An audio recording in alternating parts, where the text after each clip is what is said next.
Hello. Today I'm here to talk about a frequent controversy, one that is often brought up day to day concerning the health and sustainability of our planet Earth. The topic is climate change. This topic is split between two sides, the consensus view and the minority view. Obviously, the more popular side is the consensus and the less popular side is the minority. The consensus view can be summed up into three arguments. 1. Humans are the main cause of global warming. 2. Scientific models show an accurate increase in temperature. 3. The fact that so many different scientists believe that humans are the main cause of global warming strongly suggests that it is true. The minority view refutes these claims and suggests that correlation is not causation, the scientific models are not accurate and they're tweaked to reflect the consensus view, and that science is supposed to be based on evidence and not just a majority view. The consensus view is built on the argument that humans are the main cause of global warming, especially due to the burning of fossil fuels like coal, oil, and natural gas. When these are burned, they release carbon dioxide into the atmosphere. In the eyes of the consensus view, carbon dioxide is the control knob of Earth's climate, so the more CO2 in the atmosphere, the warmer the temperatures are going to be. It is inevitable that we should expect the CO2 to warm our planet, especially if humans keep releasing more. There are also multiple scientists that claim since the Industrial Revolution, temperatures have increased. This leads many to believe that CO2 levels and temperature are related. Also, observed changes such as a rise in sea levels and an increase in the amount and intensity of tornadoes, hurricanes, wildfires, droughts, snowstorms, and thunderstorms all can be explained by an increase in temperature. Overall, such a dramatic increase in temperature hasn't been seen without human activity. If action is not taken soon enough, the planet will keep warming to a point of irreversible damage. The minority view does not disagree that temperatures are rising, they just don't think humans are the main cause for it. There are tons of other factors like the sun, volcanic activity, the tilt of Earth's axis, water vapor, clouds, and so much more that can cause warmer or even colder temperatures.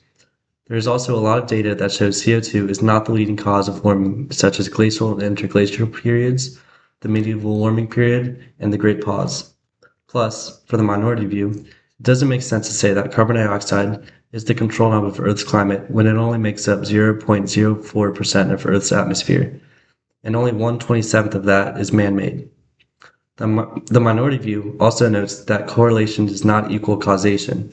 It has been shown on graphs that there are times where temperature goes up before CO2, or CO2 levels will go up and temperature does not. Correlations between the two can be explained by outgassing, which is when water gets warm enough that it dissolves the gases trapped in at colder temperatures. Another argument for the consensus side is the reliability of models. Models are used in tons of science and they're an accurate and reliable source to understand and make predictions about climate change. These models are validated by testing them against the present and past, and although they seem very complicated, they are actually very accurate. In alignment with the consensus view, models like the hockey stick graph are reliable because it has been replicated by other scientists. This graph shows a long steady period of stable temperatures up until around the 20th century where temperatures started to dramatically increase, showing evidence of human impact on the climate. A lot of models, according to climate scientists, have successfully predicted long-term warming climates. These models can be tested and their tests demonstrate that they are reliable. Because of this, the models are used by many climate scientists and even governments to plan for the future. The consensus view agrees that by relying on these models, we can take the necessary steps to create a more sustainable planet. The minority view, on the other hand, criticizes these models, and there is especially controversy around the hockey stick graph. They claim that the models are unreliable and manipulated to reflect the view of the consensus. One explanation to the manipulation of the models are fudge factors. And these are variables that are added to make the results of models fit expectations. Fudge factors also explain why there are so many different models. In the hockey stick graph, it shows that temperatures have dramatically increased, but the data in the graph has been greatly manipulated, and it includes multiple data sets. This graph has tried to be replicated, but only people associated with Michael Mann, one of the main creators of the graph, have been able to replicate it.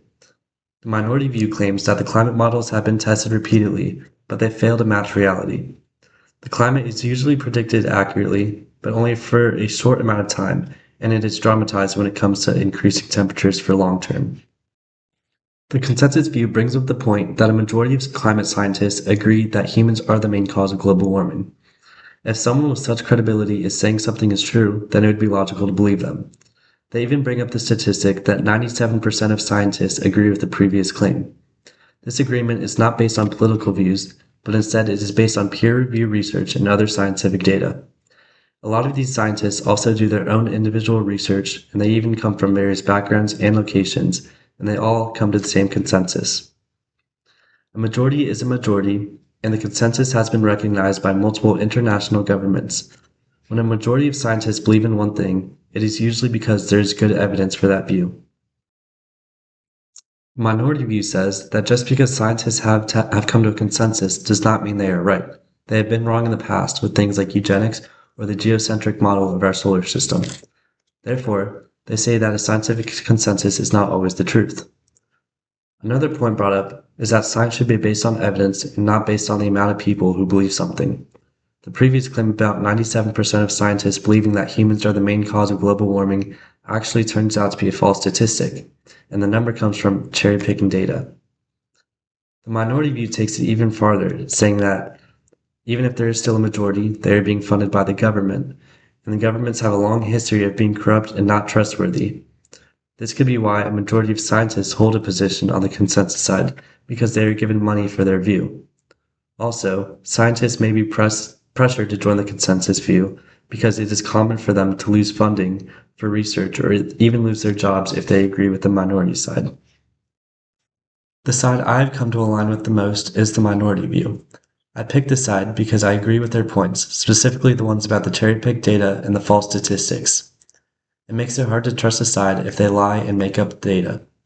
Also, a lot of the graphs on the minority side disprove those on the consensus side.